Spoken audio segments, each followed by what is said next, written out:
En fait, il y a une question, celle de Monsieur Tétart, qui a la parole.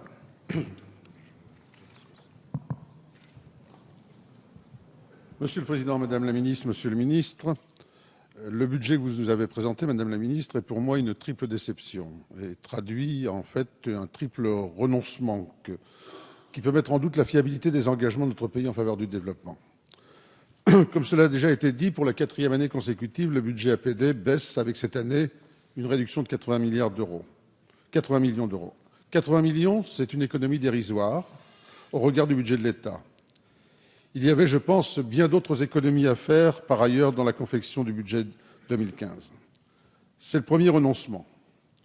Le second renoncement, le second désengagement, c'est la réduction considérable des crédits santé dans l'aide publique au développement. Il ne représente plus, vous le savez, que 8,8% de l'APD globale en 2015. Et pourtant, l'investissement santé est sans doute l'un des plus pertinents, les plus efficaces pour l'aide au développement. Il conditionne le développement économique, bien sûr, la réussite de l'éducation, la sécurité sanitaire internationale. Plus d'argent dans la santé maintenant, c'est moins d'argent dans l'aide au développement demain. Le troisième renoncement est le non-respect des plafonds d'affectation des financements innovants. Non seulement vous les utilisez en partie, ces fonds, pour combler les réductions budgétaires que vous avez acceptées, et vous réduisez alors la part qui peut rester affectée au programme de santé auquel ils étaient consacrés spécifiquement. Dans ces conditions, il y a naturellement des doutes sur la poursuite des programmes de santé. Alors que vous avez assisté à la signature de l'appel de Paris pour accroître l'effort en matière de santé maternelle et infantile, pouvez-vous nous assurer que les paiements attendus pour les programmes Muskoka et Gavi en 2014 et 2015 seront réellement honorés? Merci, mon cher collègue. Madame la ministre, vous avez la parole.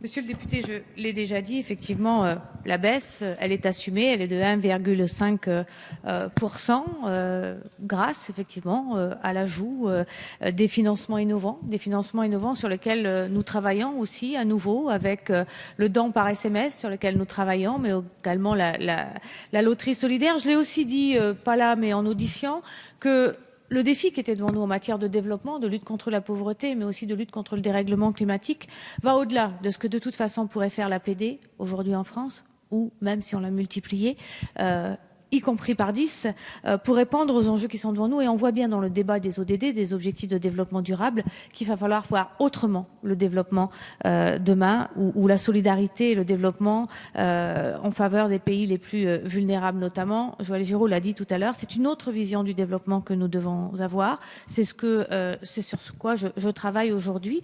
Mais je vous rappelle aussi que la loi de juillet 2015, donc ça fait que quelques mois, vous l'avez tous votée, et celle-ci était déjà et enclenchait déjà une réforme de notre aide au développement.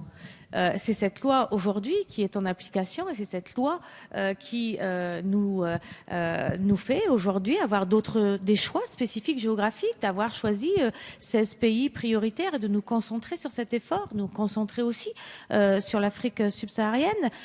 C'est à travers cette loi que tous ces éléments ont été ajoutés, cette loi que j'ai portée dans la dernière ligne, mais qui a été portée par mon prédécesseur Pascal Confin, auquel je veux rendre hommage ici, bien avant moi. Oui, les besoins sont énormes. Oui, nous avons un énorme défi à relever. La France ne peut pas relever ce défi seule.